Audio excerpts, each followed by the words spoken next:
Hello बच्चों, क्या हाल चाल। मुझे उम्मीद है कि आप बड़े अच्छे होंगे, बेहतरीन ढंग से पढ़ रहे होंगे। आप सभी का स्वागत है ज्योग्राफी पाठशाला पर। हमारी जो राजस्थान भूगोल की यात्रा चल रही है उसमें हम राजस्थान के जिलों के उपनाम कर रहे हैं। इससे पहले एक वीडियो डाला था जिसमें लास्ट ईयर के जो क्वेश्चन आए हैं, महत्वपूर्ण क्वेश्चन आए, वो मैंने करवाए थे। मुझे उम्मीद है कि आपको अच्छे लगे होंगे। मैं ऐसे ही कुछ दिनों में आपके लिए ऐसे वीडियो लाते रहूंगा जहां पर लास्ट ईयर के पुराने जो क्वेश्चन, अच्छे क्वेश्चन हैं जो आए हैं और आगे वाले एग्जाम में भी आने वाले हैं, उनको हम करेंगे। हमने जिलों के उपनाम करे। हमने यहाँ पर श्री गंगानगर है, अनूपगढ़ है, बीकानेर है, जैसलमेर है, फलोदी है, हमने ये सब चीजें करी, जोधपुर तक करी। आज हम क्या करते हैं देखते हैं हम आपके साथ। यहां पर हम आज करेंगे ये वाला एरिया ले लेते हैं आज, जालोर वाला, पाली वाला, सिरोही वाला। तो हम करते हैं आज जालोर। देखिए यहाँ पर जालोर कर रहे हैं। जालोर आपको पता है कहां पर है। देखिए जालोर, जालोर के लिए अगर बात करें, सबसे अच्छी बात है कि जालोर को सुवर्ण नगरी भी कहते हैं, सुवर्ण नगरी। ठीक है। अब यहाँ पर एक थोड़ा सा कंफ्यूजन आएगा आपके पास में, स्वर्ण नगरी और सुवर्ण नगरी। देखिए स्वर्ण नगरी तो जैसलमेर को कहा गया था, ठीक है ना। स्वर्ण नगरी किसको कहा गया था? जैसलमेर को कहा गया था स्वर्ण नगरी। और ये है सुवर्ण नगरी। तो थोड़ा सा अगर एग्जाम में है तो आपको ध्यान रखना है ना, सुवर्ण नगरी आप हो गया। साथ में ही इसको ग्रेनाइट सिटी भी कहते हैं। जालोर को क्या कहते हैं? ग्रेनाइट सिटी भी कहा जाता है। ठीक है। यहां पर इसका पुराना नाम बताया था मैंने जालोर का, और क्वेश्चन भी आया हुआ था, मैंने आपको बताया था। इसको जाबलीपुर भी कहते हैं, जाबलीपुर भी कहा जाता है, जाबलीपुर भी कहा जाता है। जालोर का प्राचीन नाम है। यहां पर अलाउद्दीन खिलजी ने जब इस पर अधिकार कर लिया था, इतिहास में पढ़ेंगे आप, तो जालोर को उसने नया नाम दिया जलालाबाद, जलालाबाद। तो ये भी किसके लिए दिया गया है? जालोर का ही नाम है, जलालाबाद उसने दिया है। तो ये यहां पर फैक्ट्स आते हैं। ग्रेनाइट सिटी काफी बार एग्जाम में आया हुआ है, सुवर्ण नगरी भी एग्जाम में आया हुआ है, जाबलीपुर मैंने बताया था एग्जाम में आया हुआ। इस तरह के क्वेश्चन बन रहे हैं बेटा। तो आपको यहाँ पर फैक्ट्स देखने हैं और इनको याद करना। मैं बिल्कुल जो सीधे क्वेश्चन आ रहे हैं एग्जाम में वो बता रहा हूँ। साथ में ही यहीं पर एक जगह है जालोर में, उसका नाम है भीनमाल। भीनमाल, भीनमाल को एक चीनी यात्री थे, चीनी यात्री हैंसांग, चीनी यात्री हैंसांग, आपने इतिहास में पढ़ा होगा। उन्होंने इसको क्या कहा है? भीनमाल को पीलो मोलो कहा है, पीलो मोलो। ठीक है ना। वहां की चाइनीज भाषा में कहा है, पीलो मोलो कहा है। और चीनी यात्री हैंसांग को यात्रियों का राजकुमार भी कहा जाता है, यात्रियों का राजकुमार भी कहा जाता है। देखिए कितने क्वेश्चन आ गए आपके पास में। यात्रियों का राजकुमार किसे कहा गया है? हैंसांग को कहा गया है। कहां के हैं? चीन के हैं। उन्होंने भीनमाल को क्या कहा है? पीलो मोलो कहा है। यहीं पर ही जालोर के अंदर जो अभी हम बात करते हैं, यहां पर एक टूटकर बना है सांचौर। तो सांचौर की बात करें, सांचौर की भी बात कर लेते हैं अपन। सांचौर को राजस्थान का पंजाब कहा है। क्या कहा है? राजस्थान का पंजाब कहा है। पंजाब क्यों कहा है अभी बात बताते हैं आपको। इसका प्राचीन नाम सत्यपुर भी है, इसका प्राचीन नाम सत्यपुर भी है, आप आराम से उतार सकते हैं। देखिए पंजाब क्यों कहा है? क्योंकि पंजाब इसलिए प्रसिद्ध है क्योंकि 5 नदियों का संगम है। वैसे ही आपको मैंने करवाया था और आगे मैं भुआ करती में कराऊंगा कि आपके पास में जो जालोर, पाली, बाड़मेर वाला जो हिस्सा आता है, अजमेर से यहां से आता है, ये लूनी नदी का प्रवाह क्षेत्र है, जिसे गोदावर बेसिन भी कहते हैं, गोदावर बेसिन, है ना। तो इस गोदावर बेसिन में लूनी नदी की सहायक नदियां मिलती है। तो कई नदियां मिलती है, इसलिए राजस्थान का पंजाब कहते हैं। 5 नदियां मिल रही है मान लीजिए, तो वहां पर इसका राजस्थान का पंजाब कहते हैं। और इसी कारण ही, चूंकि ये गोदावर बेसिन में स्थित है, चूंकि मैंने बताया आपको गोदावर बेसिन में स्थित है, मैंने उसको बताया नहीं था, आपको आगे बता दूंगा। गोदावर प्रदेश में कह सकते हैं आप सांचौर। तो यहां पर सांचौर को नेहड़ क्षेत्र भी कहते हैं हम। क्या कहते हैं? नेहड़ भी कहते हैं। और नेहड़ का मतलब होता है लहराता हुआ समुद्र, लहराता हुआ समुद्र। तो आपसे पूछे कि नेहड़ शब्द किसके लिए यूज हुआ है, किसके लिए प्रयुक्त हुआ है, तो सांचौर के लिए प्रयुक्त हुआ है। किसके लिए हुआ है? सांचौर के लिए। क्यों हुआ है? क्योंकि यहां पर गोदावर बेसिन में, जहां पर लूनी नदी का प्रवाह क्षेत्र यहां पर आ जाता है। ठीक है। तो नेहड़ क्षेत्र इसको लहराता समुद्र भी कहते हैं। ठीक है, ये जालोर की मुख्य बात आ गई। अच्छा, एक और महत्वपूर्ण है, सांचौर यहीं पर एक जगह है सांचौर में, उसका नाम है रानीवाड़ा। रानीवाड़ा, ये रानीवाड़ा क्या है? ये पश्चिमी राजस्थान का सबसे आर्द्र प्रदेश है बारिश के हिसाब से, है ना, पश्चिमी राजस्थान का। इसलिए इसको पश्चिमी राजस्थान का कश्मीर भी कहा जाता है। पश्चिमी राजस्थान का क्या कहा जाता है? कश्मीर कहा जाता है। किसको? रानीवाड़ा को। किसको कहा जाता है? रानीवाड़ा को। ये पश्चिमी राजस्थान का क्या है? सबसे आर्द्र प्रदेश है, सबसे आर्द्र प्रदेश है। हरियाली सी रहती है, इसलिए इसको कश्मीर कहते हैं, पश्चिम राजस्थान का। तो जालोर के बारे में हमने कितना पढ़ लिया, देखिए जालोर सुवर्ण नगरी, जालोर ग्रेनाइट सिटी, जालोर का प्राचीन नाम जाबलीपुर, जलालाबाद कहा है, किसने कहा है, अलाउद्दीन खिलजी ने कहा है, ये थोड़ा सा ध्यान रखेंगे आप, अलाउद्दीन खिलजी ने कहा है। भीनमाल चीनी यात्री हैंसांग ने पीलो मोलो कहा है। सांचौर के बारे में बता दिया, राजस्थान का पंजाब, सत्यपुर प्राचीन नाम है, नेहड़ भी कहते हैं, और रानीवाड़ा पश्चिम राजस्थान का कश्मीर, जिसे पश्चिम राजस्थान का सबसे आर्द्र प्रदेश कहा जाता है। ठीक है, तो ये जालोर के बारे में बात हो गई है। अब आगे हम देखते हैं इसके अंदर, यहां पर देखिए आगे हम इसमें देखते हैं सिरोही के बारे में। सिरोही के बारे में देखिए, हम सिरोही को देवनगरी कहा जाता है, देवनगरी, इसको शिवपुरी भी कहा जाता है, शिवपुरी। और एक नाम मैंने आपको बताया था, आपको अगर पिछला वीडियो आपने देखा होगा, कि इसको चंद्रावर्ती भी कहा गया है। चंद्रावर्ती, चंद्रावर्ती क्यों कहा गया है? एक सभ्यता के हिसाब से यहाँ पर सभ्यता पैदा चंद्रावर्ती सिरोही में, जहां पर भूकंप जो रोधी इमारतें हैं वहां पर मिली है, जो भूकंप से संबंधित इमारतें यहाँ पर मिली है। तो सिरोही का नाम देवनगरी, शिवपुरी और चंद्रावर्ती है। यहीं पर ही सिरोही के अंदर माउंट आबू है, आपको पता है। और माउंट आबू को क्या कहते हैं? राजस्थान का शिमला कहते हैं, राजस्थान का शिमला कहा जाता है ना। वही एक टूरिस्ट पैलेस के हिसाब से इसको राजस्थान का बरखोयांस्क भी कहते हैं, ठंडा प्रदेश बहुत ज्यादा है ना, तो राजस्थान का बरखोयांस्क भी कहते हैं, विश्व का सबसे ठंडा प्रदेश आता है, तो इसलिए राजस्थान का बरखोयांस्क इसको कहा जाता है।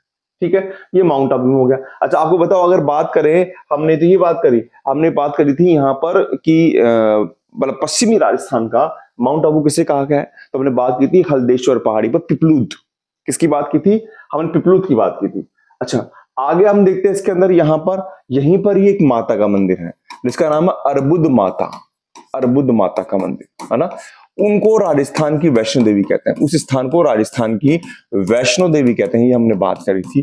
अगर क्योंकि अगर पश्चिमी राजस्थान की वैष्णो देवी बात करें तो तनोट माता जैसलमेर में थी, तनोट माता जैसलमेर में, उसके बारे में बात की। तो ये सिरोही के बारे में आपके पास में यहाँ पर चीजें हो गई है, अर्बुद माता राजस्थान की वैष्णो देवी। ठीक है, अब हम देखते हैं यहाँ पर आपके पास में यहाँ पर आएगा उदयपुर। हम उदयपुर को लेते हैं, उदयपुर को देखिए आप, उदयपुर के लिए दें, उदयपुर में आपको सबको पता है, आप प्राचीन काफी समय से पढ़ रहे हैं सर, कि सर झीलों की नगरी कहते हैं उदयपुर, क्योंकि बहुत झीलें हैं सर यहाँ पर है ना, जयसमंद है, काफी बात करेंगे हम झीलों के बारे में, बात करते पढ़ेंगे, इसको झीलों की नगरी भी कहते हैं, झीलों की नगरी कहते हैं, इसलिए झील यहाँ पर आती है, इसलिए इसको सैलानियों का स्वर्ग भी कहा जाता है, सैलानियों का स्वर्ग भी कहा जाता है, कि लोग आते हैं ना घूमने के लिए, इसलिए यहाँ पर। अच्छा, इसके प्राचीन नाम बात करें तो सर आपने मेदपाट बताया था, इसको प्रागवाट भी कहते हैं, प्रागवाट, इसको मेवाड़ भी कहा जाता है ना, ये सब नाम है, मेदपाट, प्रागवाट, मेवाड़, ये सब कहा जा रहा है। ठीक है, इसको यहां पर हम नेक्स्ट पेज पे ले लेते हैं, ज्यादा अच्छा रहेगा, यहां पर ले लीजिए आप, उदयपुर को यहां पर ले लीजिए, उदयपुर। तो उदयपुर को क्या बताया मैंने आपको? झीलों की नगरी बताया, झीलों की नगरी बता दिया। इसके अलावा क्या बताया? सैलानियों का स्वर्ग बता दिया, सैलानियों का स्वर्ग बता दिया आपको। ठीक है, इसके अलावा इसके नाम क्या दिया आपको? प्राचीन नाम मेदपाट दिया, जहां पर मेद जाति के बहुलता के कारण, प्रागवाट दिया, या फिर मेवाड़ नाम दिया, ये इसके प्राचीन नाम है। ठीक है, यहां पर इसके नाम आ गए। इसके अलावा उदयपुर को क्या कहते हैं? उदयपुर को राजस्थान का कश्मीर कहा जाता है। अभी हमने बात की थी पश्चिमी राजस्थान का कश्मीर किसे कहते हैं, तो हमने बात की थी रानीवाड़ा, लेकिन राजस्थान की कश्मीर की बात करें तो किसका नाम आएगा? उदयपुर का। ये बिल्कुल ध्यान रखना है, बड़ा ही मैं इसमें तो कोई आपके इंपोर्टेंट लगा देता हूं, राजस्थान का कश्मीर कहते हैं। अच्छा, यहीं पर ही, यहां पर ही आपको इसको महलों का क्या कहते हैं? महलों का शहर भी कहते हैं, यहाँ पर महल ही महल है, इसलिए महलों का शहर या महलों का नगर भी कहा जाता है।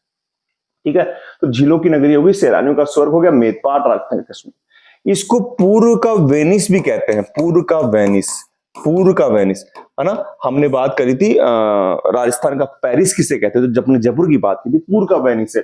इसको ही, उदयपुर को ही एशिया का वियना भी कहा जाता है, एशिया का वियना भी कहा जाता है, जो ऑस्ट्रिया की राजधानी है, यूरोप में एक देश है, उसकी राजधानी। अच्छा, इसको ही फाउंटेन और माउंटेन का शहर भी कहते हैं, फाउंटेन यानी फव्वारों का, फव्वारे खूब है तो फाउंटेन व माउंटेन का शहर भी कहा जाता है, माउंटेन का शहर भी इसी को कहा जाता है ना। ये चीजें आ गई। साथ में आगे और देखिए अपन, आगे इसमें मोस्ट चीजें देखते हैं अपन यहाँ पर उदयपुर के अंदर ही। उदयपुर में अगर हम बात देखें, उदयपुर की आकृति तस्तिरनुमा है ना, तस्तिरनुमा। इसको तस्तरी नुमा बेसिन में बसा शहर बताया गया है। बेसिन में बसा शहर भी बताया गया है। ये सब फैक्ट्स ऐसे हैं जो एग्जाम में आए हुए हैं, है ना। यहां पर आप देखिएगा। अच्छा, आगे हम देखते हैं इसके अंदर। यहां पर हमने इसमें देखा, इसको उदयपुर में ही एक है, उसको राजस्थान का विंडसर महल भी कहते हैं, विंडसर महल। और वो कौन सा है? वो है राजमहल। उदयपुर में राजमहल है, जिसको राजस्थान का विंडसर महल भी कहा जाता है। उदयपुर में एक मंदिर है जो क्या नाम है? वो अंबिका माता का मंदिर है, जगत अंबिका का मंदिर है, जगत अंबिका मंदिर है, जिसको क्या कहते हैं? मेवाड़ का खजुराहो कहा जाता है। मेवाड़ का खजुराहो कहा जाता है। ठीक है, तो कितने फैक्ट्स हो गए आप देखिए। यहां पर उदयपुर को झीलों की नगरी, सैलानियों का स्वर्ग, मेदपाट, प्रागवाट, राजस्थान का कश्मीर, है ना।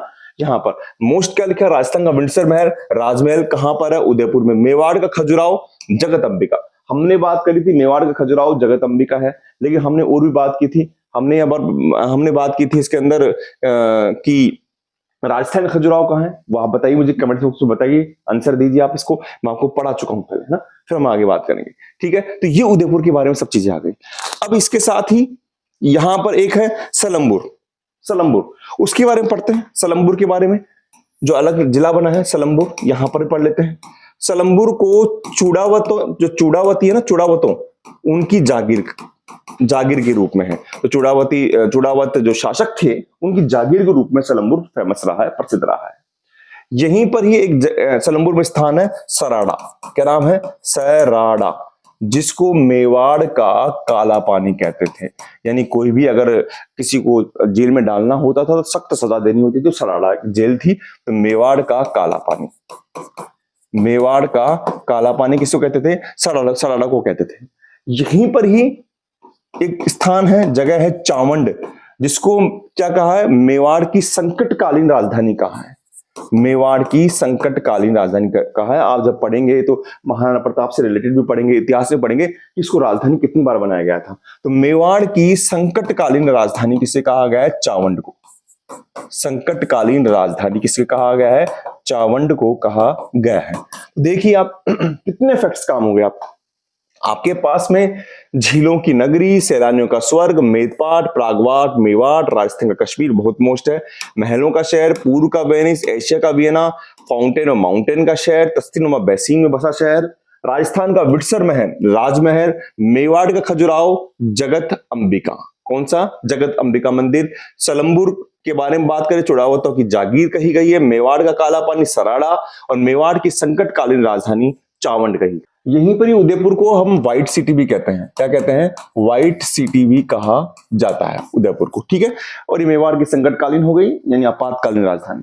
आगे हम पढ़ते हैं। देखिए आगे हम जो नेक्स्ट पढ़ेंगे, हम ले लेते हैं यहां पर से डूंगरपुर ले लेते हैं। क्या ले लेते हैं? डूंगरपुर लेते हैं।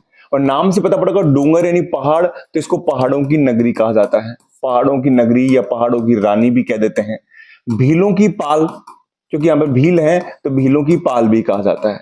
यहीं पर एक स्थान है, उसका नाम है बेनेश्वर। क्या नाम है? बेनेश्वर स्थान है बेटा। और बेनेश्वर स्थान को हम आदिवासियों का कुंभ कहते हैं। क्या कहते हैं? आदिवासियों का कुंभ कहा जाता है। ठीक है, आदिवासियों का कुंभ कहा जाता है। इसके बारे में बताऊंगा जब नदियों के बारे में पढ़ेंगे, तब पढ़ेंगे। यहाँ पर 3 नदियों का संगम होता है। आदिवासियों का कुंभ कहा जाता है किसको? बेनेश्वर को। अच्छा, अब आती है इसको, यहां पर क्या है, मैंने बताया 3 नदियों का संगम है, तो बेनेश्वर के अंदर ही इसको वागड़ का प्रयाग भी कहते हैं। क्या कहते हैं? वागड़ का प्रयाग भी कहते हैं। अभी मैंने आपसे क्वेश्चन पूछा था कि अभी हमने यहां बात करी थी, आपको बताया था मैंने कि मेवाड़ का खजुराहो जगत अंबिका है। मैंने बात की थी कि बताइए राजस्थान का खजुराहो कहाँ है, तो किराड़ू बाड़मेर के अंदर है। और राजस्थान का मिनी खजुराहो कहाँ है? मंडदेवरा बारा, है ना। ये हम बात कर चुके हैं, आपको ध्यान होना चाहिए। तो ये वागड़ का प्रयाग भी कहा जाता है। अब देखिए, बेनेश्वर आदिवासी कुंभ है, वागड़ का प्रयाग है। देखो प्रयाग का मतलब होता है वहां पर नदियां मिलती हैं। और आप बाद में पढ़ेंगे बेनेश्वर में 3 नदियों का संगम होता है, सोम, माही और जाखम। सोम, माही और जाखम नदियों का संगम होता है। इस कारण यहाँ पर भीलों का सबसे बड़ा महाकुंभ, है ना, होता है। अब अगर हम अगला करेंगे चित्तौड़गढ़, देखिए चित्तौड़गढ़ के बारे में देखते हैं हम। चित्तौड़गढ़ के बारे में, चित्तौड़गढ़ को हम राजस्थान का गौरव कहते हैं। इसके बारे में तो ये कहते हैं गढ़ तो सब गढ़ैया, गढ़ है तो वाकई में चित्तौड़गढ़ है, ये कहा गया है। तो राजस्थान का गौरव कहते हैं। और देखिए राजस्थान के गौरव की बात करें तो कहीं पर राजस्थान के गौरव बाजरा को भी कहा गया है, आप ध्यान रखना। राजस्थान का गौरव खिजड़ी वृक्ष को भी कहा गया है, जो हमारा राजकीय वृक्ष है ना। और राजस्थान का गौरव चित्तौड़गढ़ को भी कहा गया है ना। तो थोड़ा सा आपको ध्यान रखना है। इसके अलावा आप देखें चित्तौड़गढ़ कहां पर है आपके, चित्तौड़गढ़ आपके यहां पर आ गया है ना, यहां पर है। तो इसको क्या कहते हैं हम, दक्षिणी पूर्वी प्रवेश द्वार भी कहते हैं। राजस्थान का दक्षिणी पूर्वी प्रवेश द्वार, राजस्थान का दक्षिणी पूर्वी प्रवेश द्वार कहा जाता है। ठीक है, कैसे भी अब नाम है आप देख लीजिए, नाम इसके यहां से इसकी एंट्री है राजस्थान किसकी। इसको मालवा का प्रवेश द्वार भी कहते हैं, मालवा का प्रवेश द्वार, मालवा का प्रवेश द्वार भी कहा जाता है चित्तौड़गढ़ को, है ना। क्योंकि देखिए मालवा का जो पठार वो यहीं से पर आता है।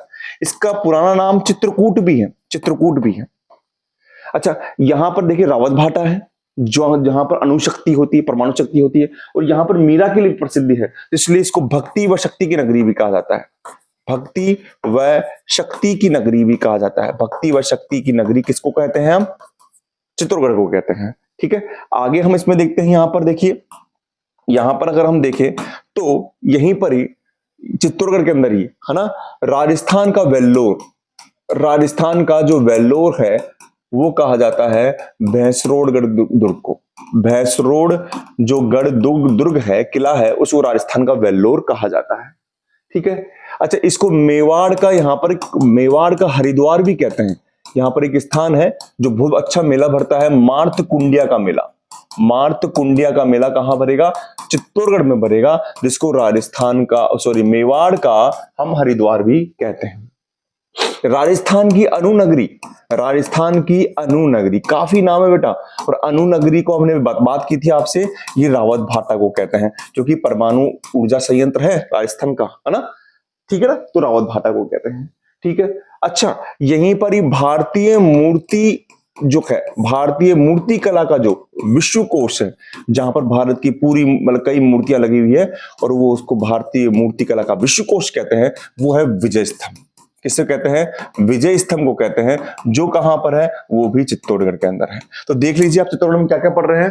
राजस्थान का गौरव है, राजस्थान का दक्षिणी पूर्व प्रवेश द्वार, मालवा का प्रवेश द्वार, चित्रकूट भी कहते हैं, भक्ति व शक्ति की नगरी भी कहते हैं, राजस्थान का वेल्लोर, भैंसरोडगढ़ दुर्ग है, मेवाड़ का हरिद्वार, मार्त कुंडिया में आ जाता है आपके पास, राजस्थान की अनुनगरी, रावत भाटा, भारतीय मूर्ति कला का विश्वकोश आपके पास विजय स्तंभ है। ठीक है, अब अगला हम क्या पढ़ेंगे, अगला आप देखिए, अब अगला है आपके पास बांसवाड़ा। कौन सा है, हम अंतिम पढ़ रहे हैं इसके अंदर, बांसवाड़ा, है ना। बांसवाड़ा से पहले प्रतापगढ़ पढ़ते हैं हम। प्रतापगढ़ लीजिए आप, प्रतापगढ़ देखिए, प्रतापगढ़ के बारे में बात करें, इसको हमने काठल भी कहा है, इसको देवलिया भी कहा है, देवलिया। और काठल क्यों कहा गया है, क्योंकि ये माही नदी का, देखो माही नदी का जो किनारा होता है ना, उसको हम काठल कहते हैं, है ना। काठल की गंगा, काठल की गंगा किससे कहा गया है, माही नदी को कहा गया है, ध्यान रखना, है ना। और देवलिया भी इसको कहा गया है, प्रतापगढ़ को कहा गया है। और यहीं पर ही एक स्थान है काका जी की दरगाह, काका जी की दरगाह है, जिसको क्या कहा गया है, वो सफेद पत्थरों से बनी हुई है, उसको काठल का ताजमहल कहा गया है। काठल का ताजमहल आप लिख लीजिएगा, काठल। अब काठल का नाम आता ही आपके पास में ध्यान आना चाहिए, प्रतापगढ़ में होगा। काका जी की दरगाह है, तो काका जी दरगाह भी कहां पर होगी, प्रतापगढ़ में ही होगी। तो आपके पास में काठल कहते हैं, इसको देवलिया कहते हैं, काठल कहते हैं और देवलिया कहते हैं, और माही का किनारा कहते हैं, है ना। ये आपके प्रतापगढ़ का हो गया। अब बांसवाड़ा का देखिए आप, बांसवाड़ा देखिए, बांसवाड़ा के अंदर अगर हम बात करें, यहां पर काफी नदियां आ रही है, आपके पास में माही नदी भी जाती है, तो यहाँ पर छोटे छोटे द्वीप बन गए हैं, इसलिए यहाँ पर 100 द्वीपों का शहर भी कहते हैं। वैसे तो समुद्र नहीं है, कोई ऐसा नहीं है कि समुद्र के पास में हो, लेकिन नदियों के कारण छोटे छोटे से नदी के द्वारा द्वीप बना दिए गए हैं, तो 100 द्वीपों का शहर भी कहते हैं। इसको सुनहरे द्वीपों का शहर भी कहते हैं, सुनहरे द्वीपों का शहर भी कहा जाता है। ठीक है, यहाँ पर आदिवासी है, इसलिए इसको आदिवासियों का शहर भी कहा जाता है, आदिवासियों का नगर या आदिवासियों का शहर भी कहते हैं। और आप देखेंगे ये सबसे दक्षिणतम पॉइंट है बांसवाड़ा, तो ये मानसून का प्रवेश द्वार भी है, ये राजस्थान के मानसून का प्रवेश द्वार भी कहा जाता है। प्रवेश द्वार भी कहा जाता है। किसको? बांसवाड़ा को। तो यानी 100 द्वीपों का शहर हो गया, सुनहरे द्वीपों का शहर हो गया, आदिवासियों का शहर हो गया, राजस्थान के मानसून का ये प्रवेश द्वार भी हो गया है। ठीक है, ये सब चीजें आ गई है। इसके अलावा हम इसमें क्या पढ़ सकते हैं? बांसवाड़ा के अंदर ही आप देखेंगे, है ना, मुझे उम्मीद है कि आपको चीज समझ में आ रही होगी। बेटा काका जी की दरगाह प्रतापगढ़ में है। हाँ, काठल का ताजमहल कहां पर है? काका जी की दरगाह है। लेकिन राजस्थान का ताजमहल मैंने बताया था जोधपुर के अंदर। और जो क्या था? जसवंत थड़ा था। जो क्या था आपके पास में? जसवंत थड़ा मैंने आपको बताया था, वो आपका पास राजस्थान का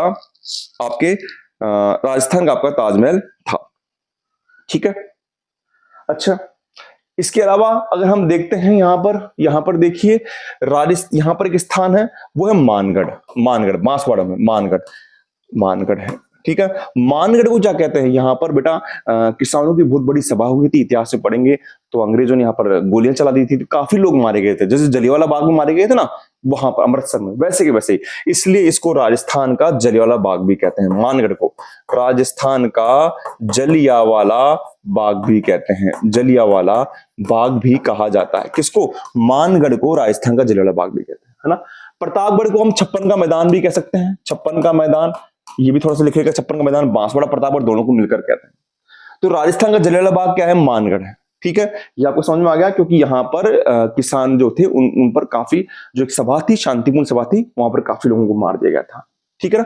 यहीं पर एक स्थान है जिसका नाम उथनुक, इसको अर्थुना भी कहा गया है। अर्थुना प्राचीन नाम है, कभी बार एग्जाम में आता है। उथनुक कहां पर है? उथनुक कहां है? बांसवाड़ा के अंदर है, जिसको अर्थुना भी कहा है। तो बेटा ये जो चीजें थी दक्षिण की, हम छोटे छोटे वीडियो बना रहे हैं, ऐसा नहीं बड़ा बनाएंगे जिससे आप आराम से देख सकें। हमने ये वाला जो पोर्शन है वो पूरा कर लिया है, और काफी महत्वपूर्ण क्वेश्चंस हैं। आपने देखा होगा काठल का ताजमहल आ गया, जो पहले नहीं था। हम यहाँ पर राजस्थान का कश्मीर देखिए, उदयपुर के बारे में बात करी। इसके अलावा हमने देखा यहाँ पर मेवाड़ का खजुराहो आ गया, जो जगत अंबिका के अंदर है, कहां पर? उदयपुर में। तो ऐसी कई कई चीजें जो सीधे एग्जाम में आती है, आप बस इनको पढ़ते रहिए। और मैं मिलता हूं आपके साथ नेक्स्ट क्लास में, जो बचे हुए हमारे जिले हैं उनको करेंगे, और उसके बाद में हम आएंगे राजस्थान के भौगोलिक प्रदेशों के बारे में हम चर्चा करेंगे। ठीक है बेटा, थैंक यू।